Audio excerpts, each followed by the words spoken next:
आज जो सदन अडजर्न हुआ, इसकी वजह क्या थी मुझे तो मालूम नहीं था।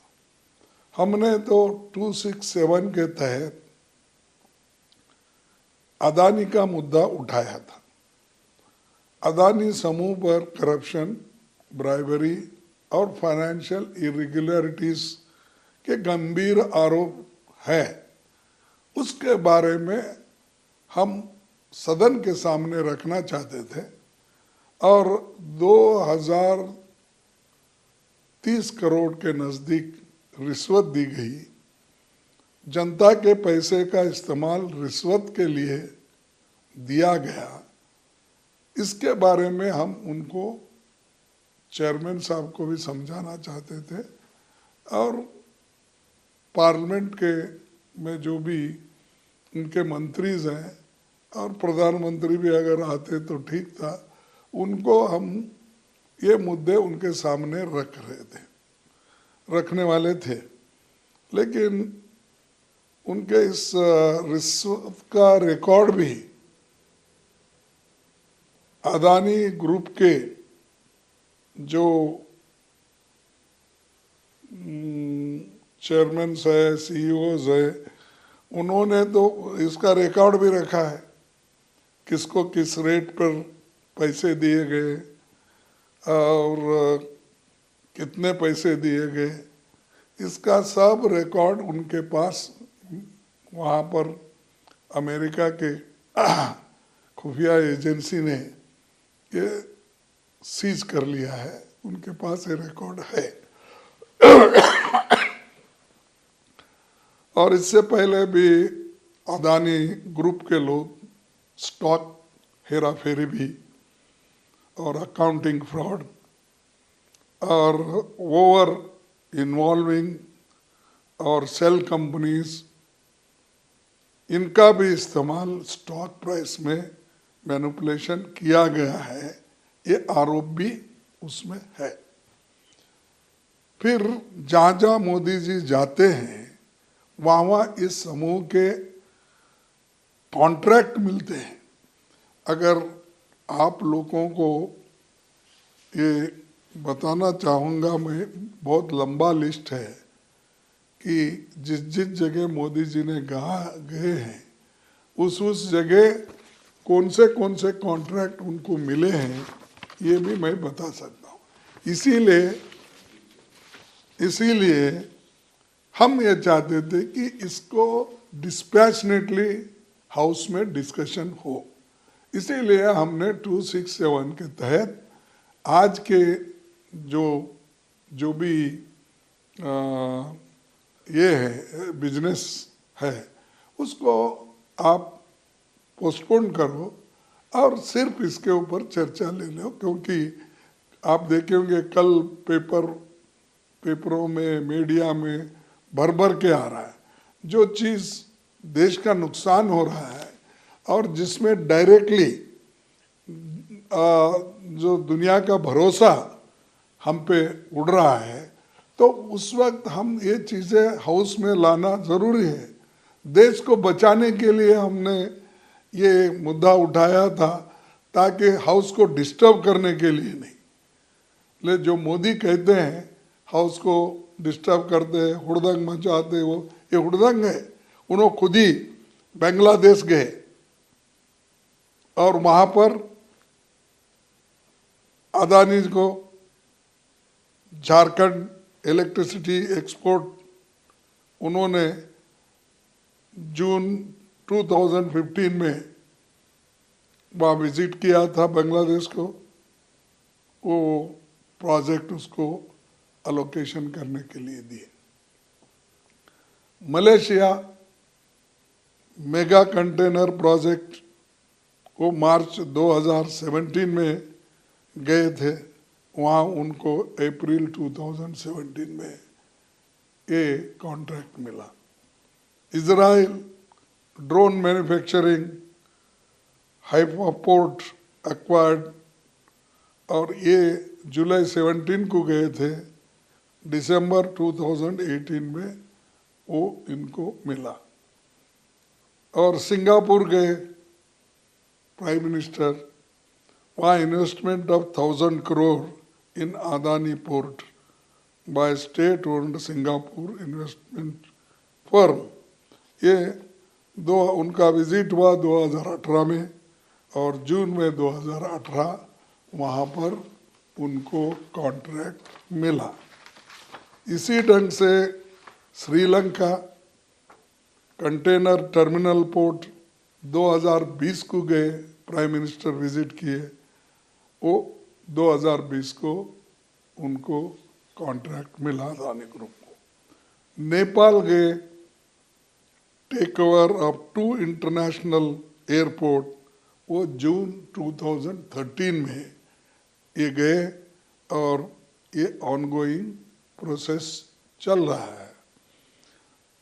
तंजानिया 30 साल की एग्रीमेंट और कंटेनर टर्मिनल ऑपरेशन का है, ये अक्टूबर 2023 को हुआ, लेकिन विजिट हुआ उनका मई 2024 में ये भी हुआ।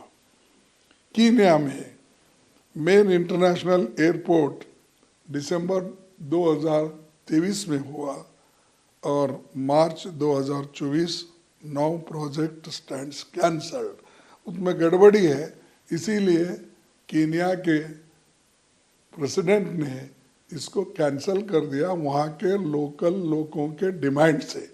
देखिए ये बाहर के लोग आकर हमारे देश को लूट रहे हैं, इसीलिए इस फर्म का बदनामी हो गया है, इसीलिए हम नहीं चाहते कि ये हैंडओवर उनको करे, तो वो भी हो गया।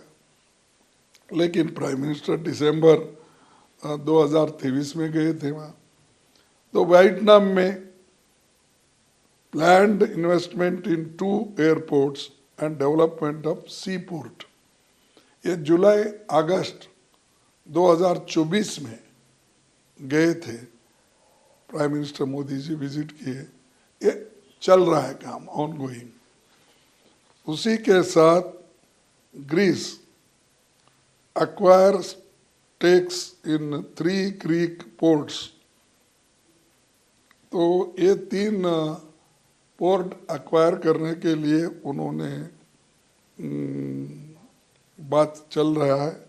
अगस्त 2023 में उन्होंने वहाँ विजिट किया और ये प्लान्स टू एक्वायर पोर्ट्स ये चल रहा है।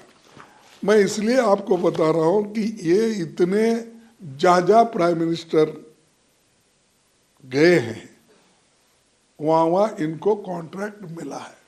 बगैर इनके आशीर्वाद से, बगैर इनके सपोर्ट से कौन सा देश इतने देशों में इनके साथ ही करता है। There are so many reputed companies, investors in India, सब छोड़ के इनको, और वो कहाँ पहले जाते हैं, इनसे पहले वहाँ पर ये सब होता है। ये इससे हमको यही कहना है कि मोदी जी के सपोर्ट से ये सब कुछ हो रहा है, इसका असर देश पे पड़ रहा है। ये हम उठाना चाहते थे, लेकिन इसको हमको मौका नहीं दिया गया, और उसी के साथ एक कंपनी के बिजनेस इंटरेस्ट को बढ़ावा देने और भ्रष्टाचार को प्रमोट करने, रिश्वत के भुगतान को फैसिलिटेट करने के केंद्र सरकार के ये पीएसयू और एसईसीआई की भूमिका को लेकर सवाल है। ये सवाल उनके लिए है, और ये जहाँ जहाँ मोदी जी जाते हैं वहाँ वहाँ इस कंपनी को, इन लोगों को कॉन्ट्रैक्ट मिलता है। ये कैसा मिलता है? तो ये सवाल हम उठाए थे ताकि इसका डिटेल चर्चा हो, लेकिन बदकिस्मती है कि इसको हमको चर्चा करने के लिए सरकार ने कुछ भी नहीं बोला, रिएक्ट नहीं किया। और खैर चेयरमैन साहब ने हमको ये बोला, नहीं ये मुद्दा उठा नहीं सकते, हम पहले इसके बारे में ऐसे डिसीजंस लिए हैं कि ऐसे कोई भी 267 में हम मौका नहीं दे सकते, ये उनका कहना है। लेकिन 267 में ऐसे जरूरी मुद्दे उठाने के लिए ही 267 है, नहीं तो वो रूल आना ही नहीं चाहिए। किस लिए आला है ऐसे अर्जेंट इश्यूज को उठाने का, जैसा मणिपुर जैसा इश्यू है, जैसा कि परसों मध्य प्रदेश में एक बहुत बड़ा हादसा हुआ मस्जिद के पास। तो ऐसे चीज़ों को उठाने के लिए ही ऐसा ये रूल है, ये क्लॉज है। देयरफॉर हम ये चाहते हैं कि इनको उठाने के लिए हमको मौका देना चाहिए, और हम ये चाहते हैं कि इसको जॉइंट पार्लियामेंट्री कमेटी जेपीसी गठित किया जाए, और जेपीसी में सब मालूम होता, खुला होता, उसमें हम सारे फाइल्स मंगा सकते हैं, सारे लोग, और उसमें उनके पार्टी के लोग ज़्यादा रहते हैं, हमारे लोग रहते हैं, दूसरे पार्टी के लोग रहते हैं, हर एक को रिप्रेजेंटेशन उसमें मिलता है। और वो मिलने के बाद जो दूध का दूध पानी का पानी हो जाएगा। इसीलिए हमारी डिमांड है कि जेपीसी गठित करो, सच्चाई बाहर आने दो, और मोदी जी जो ऐसे बाहर बोलते हैं वो उसके बजाय अपनी छवि ठीक कर लो। इंटरनेशनल में जाकर बड़े बड़े बातें करते हो और अपोजिशन को टारगेट करते हो कि अपोजिशन के लोग उनकी छवि कर रहे हैं। छवि तो आप खराब कर रहे हैं, बिजनेसमैन को लेकर फिर रहे हो, उनको ठेकेदारी दिला रहे हो, और इसकी FIR ये सब इनके ऊपर हुआ, करप्शन चार्जेस लगे, कहाँ अमेरिका कंपनीज ये बोल रहे हैं। तो ये जो चीज़ें हैं इसको डिटेल डिस्कस होना, इसीलिए हमने उठाया था, तो हमको चांस नहीं मिला। लेकिन हम चाहते हैं कि जॉइंट पार्लियामेंट्री कमेटी इसको बनाना चाहिए, और रिश्वत इन्होंने कितना दिया और क्यों, और प्राइम मिनिस्टर जो बाहर गए जाते वक्त इन्हीं को क्यों लेके गए, या इनसे पहले आकर हर चीज़ इनको कैसा मिल रहा है, यही हम बोलना चाहते हैं।